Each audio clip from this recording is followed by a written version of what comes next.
Hi guys, welcome to my YouTube vlog. For today's video, simple lang, we're gonna talk about naranasan mo rin ba maging mahirap. So, alam naman natin, there will be those points in life na babalikan natin, sasabihin natin na damn, ang layo na pala narating ko. So, nag-trending to ng mga nakaraang linggo. So, medyo lighthearted lang natin vlog natin kasi it's been a while since I'm making video. So, ano pang hinintay natin? Let's go! So, kamakailan lang nag-trending to sa Facebook na paano mo na-realize nung bata ka na mahirap kayo. So, ayan. As a bata na tumaki na siya, batang 90s, 80s, yan. Naranasan yan in a certain point of life. Pero thankfully sa magulang natin is, alam mo yun, hindi natin naranasan na naghirap tayo. So, magbabasa na tayo ng mga comment section kasi nga, ay yung mga nakaka-heartbreaking stories, syempre, di ba? So, let's go. Let's find out. So, one comment is like saying, naranasan namin noon nung nanood kami ng TV sa kapitbahay namin. Tapos sinara yung bintana at naipit yung kamay namin. Naalala ko noon tuyo ulam namin, pati buto ubos. Walang natira, minsan nga sabaw lang ng tanglad. Laman lang at binibiro kami ng tatay namin na paa daw na manok. Yun pala tanglad lang pala yun. Yung lumare-realize yung parents mo gagawin lahat para bigyan ka na ng comfortable life or comfortable food. Ayun, di ba? Sira hanggang TV, salbahe naman yun. Tapos, yung sabi rin, maraming masasamang nangyari noon, napalitan lahat ng mabubuting nangyari. Ayun yung kapag naging matanda ka na, babawiin mo lahat yung mga naranasan mo. At syempre, pag nagkaanak ka, iaano mo na sana hindi maranasan ng anak mo yun. Nung panahon na kailangan ko pang utuin lahat na classmate ko para makatikim ng baon nila. Ito yung mga wais na galawan dati. Kasi ako noon pumapasok ako na walang almusal tapos 5 piso lang ng baon ko. Pero ganun pa man, masaya akong nakaranas nung ganun. Bagay kasi ganyan. Ngayon kahit maliit ang blessing, masaya na sila. Ayun yung, syempre, even though bata ka, alam mo yun, naging satisfied ka na sa little things. So, yung kunyari maging adult ka na, ma-appreciate mo yung mga small things kasi maging appreciated kang tao compared mo sa mga iba na alam mo yun, nasa kanila lahat, nakuha nila yung better things in life pero hindi pa rin sila appreciative din man tao. Ayun, kung ano lamang ang nasa lamesa ay yun lang kakainin, di ba? Ngayon, karanasan kadalasan ng mga kabataan ngayon, kung ayaw ng ulam, grab. Kung ayaw ng ulam, labas ng pagkain. Hindi sila appreciative na yung pera na niluto ng magulang, pinangluto dyan or pinambila. Sabihin natin is galing sa dugot pawis sa magulang, di ba? Ayun lang. Sunod. Wala talaga kami kuryente, gasera lang gamit namin sumula bata hanggang kakagraduate ako ng high school. Bukod doon, pagpasko at bagong taon, tulog lang kami din, di uso ganda. Pero ngayon, awa ng Diyos, lahat kabaliktaran na, di ba? Yung hard work, dedication mo, di ba, nung kabataan ka, be thankful to your parents about it. Tapos sunod, inuulam yung kape, nangangalkal ng basura sa murang edad, asin ulam kumakain ng tira sa basurahan, gasera yung ilaw, pamaypay lang gamit pang mainit, kusot or panggatong yung lutong, laging walang baon. Kaya laging natutulog sa recess, minsan nagtatago CR para hindi mainggit yung mga classmates na kumakain sa di ba? Nagtatago siya sa CR para hindi niya makita ang kumakain yung mga classmates. Kasi tinitis mo yung gutom. Diba? Mahirap talaga natin ng mga 90s, 80s. Mahirap din naman ngayon, diba? Grade school, walang pambili ng project. Ako naranasan ko yan. Mamaya na sa akin. Bumili ng sale na isda si nanay sa palengke. Medyo makati na yung fish kasi bilasan na. Kailangan masira totally ang sapatos bago yan.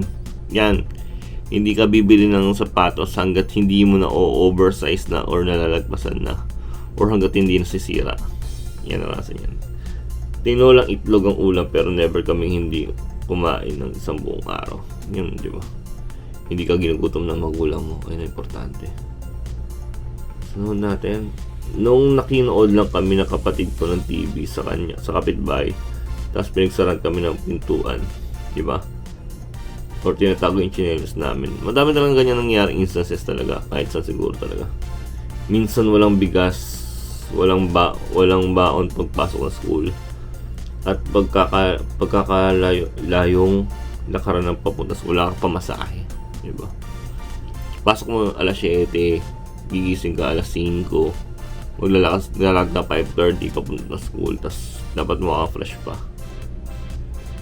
Yun. Mag-slide kami gamit dahon ng nyog, mga bata kalaro yun. Ito, hindi nakapag-celebrate ng birthday, as in sa ulugaw, sira ang sapatos kapag papasok sa school, lalagyan ng pentel pen na black para, yan, ganda yan, ginawa ko din yan.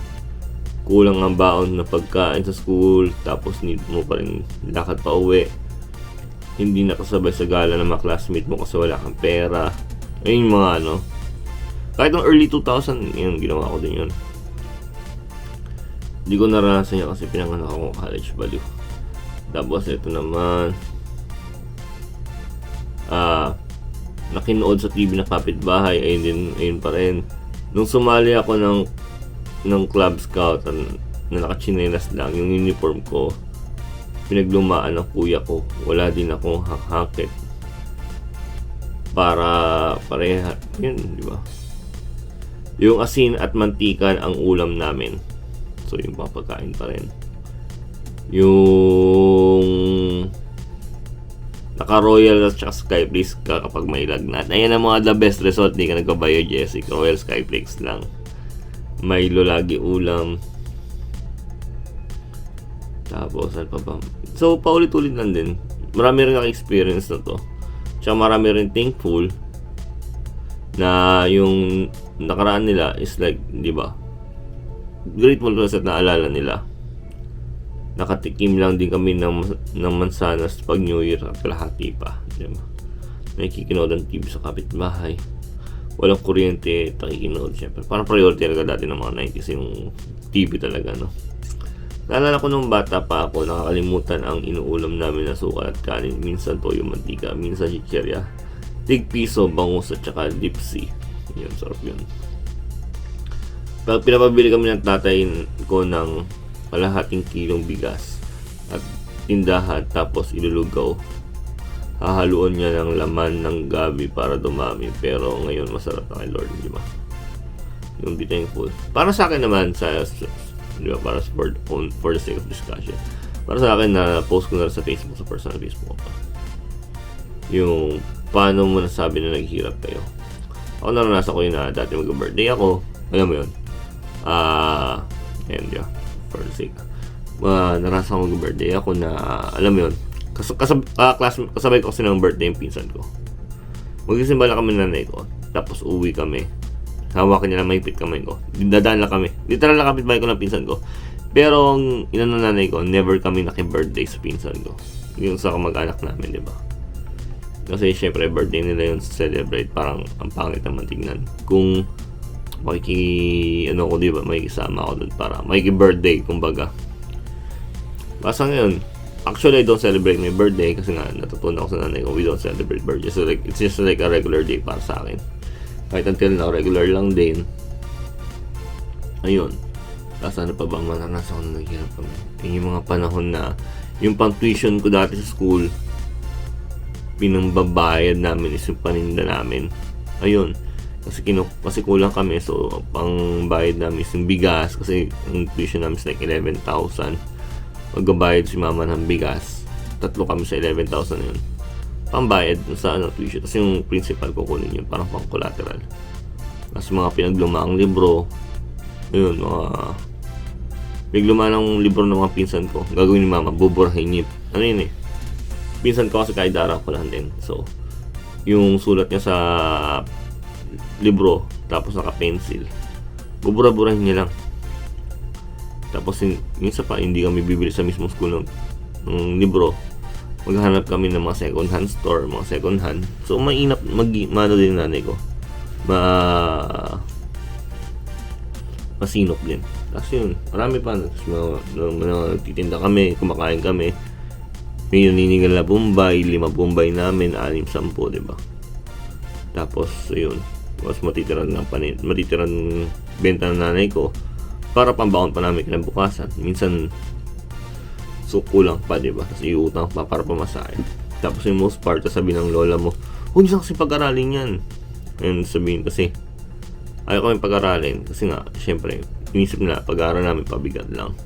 Pero syempre kung di ako napag-aral, di na ako mag-aral kapatid ko, nasan kami ngayon, diba? So thankful pa rin ako kasi hindi nakinig yung nanay ko sa lola ko. Diba? Ayun lang. So many more to come. Just like nag-umpisa lang ako, medyo kailangan ko lang ng konting revolve engine pang paandar nitong vlog ko. Pero bubuhayin itong YouTube channel ko na to for more like commentary, reaction video, same goes at kung ano pa. So if you do like this kind of video, sentimentally video, please do like and subscribe my YouTube channel. Maraming salamat sa ulitin, skirt.